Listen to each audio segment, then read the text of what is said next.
যুক্তরাষ্ট্রের পুরস্কার প্রত্যাখ্যান করলেন উমামা ফাতেমা। কেন করলেন সে বিষয়ে আলোচনা হবে। তার আগে জেনে নিই, বাংলাদেশে যারা ক্যালকেউটে, যারা রথী মহারথী, তারা যখন কোনো পুরস্কার পান, বিশেষ করে যুক্তরাষ্ট্র বা সেরকম কোনো দেশ থেকে যখন পান, তখন তাদের চেহারাটা কেমন হয়। শুধু দর্শক, আপনারা দেখতেই পাবেন সেরকম চেহারা। যারা একটু নুডলসের জন্য, একটু সেমাইয়ের জন্য, একটু চা চক্রের জন্য আমেরিকানদের কোনো সেরকম কোনো আপ্যায়নে যখন পড়ে যান, তখন মনে হয় অনেক বিরাট কিছু অর্জন করেছেন তারা। কিন্তু এই কন্যাতুল্য উমামা ফাতেমা যেটি করে দেখালেন, সেটি হচ্ছে মানবিকতার প্রশ্নে আপোষহীনতা। সেটি হচ্ছে বিপ্লবী চেতনার পথে এগিয়ে যাওয়ার যে কমিটমেন্ট, সেই কমিটমেন্টের একটি অংশ। চলুন দর্শক, জেনে নেওয়া যাক উমামা ফাতেমা কেন এই পুরস্কারটি প্রত্যাখ্যান করলেন। তার আগে যুক্তরাষ্ট্র ওই পুরস্কারটি কেন দেয় সেটিও আমরা জেনে নেব।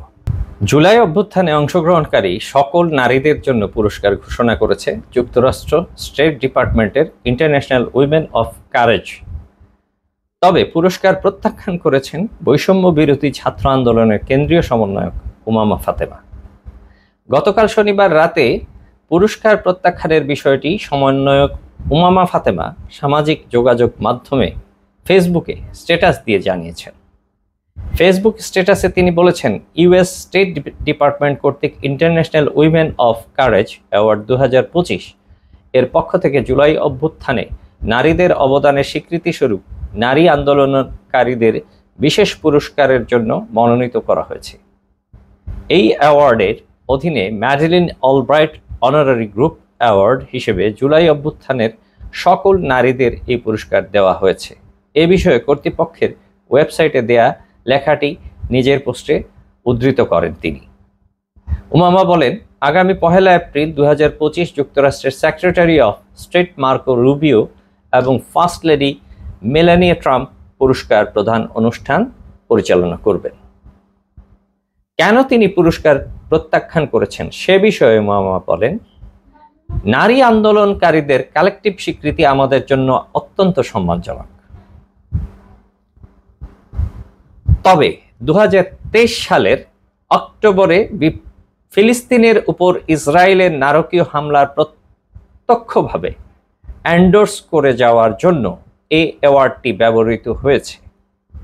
ফিলিস্তিনের স্বাধীনতা যুদ্ধকে অস্বীকার করে পুরস্কারটি ইসরায়েলের হামলাকে যে প্রক্রিয়ায় জাস্টিফাই করেছে তা পুরস্কারের নিরপেক্ষতাকে প্রশ্নবিদ্ধ করে, যেখানে ফিলিস্তিনি জনগণ তাদের মৌলিক মানবাধিকার, ভূমির অধিকার থেকে বঞ্চিত হয়ে আসছে।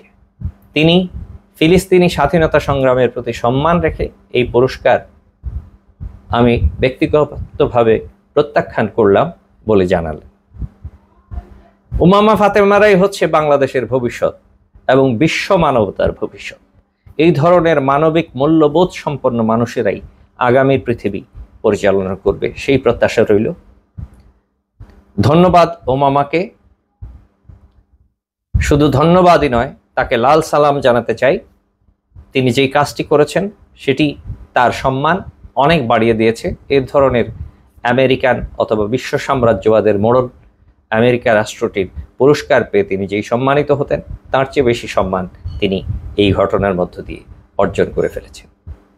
দর্শক, আজ এ পর্যন্তই। অনেক শুভকামনা।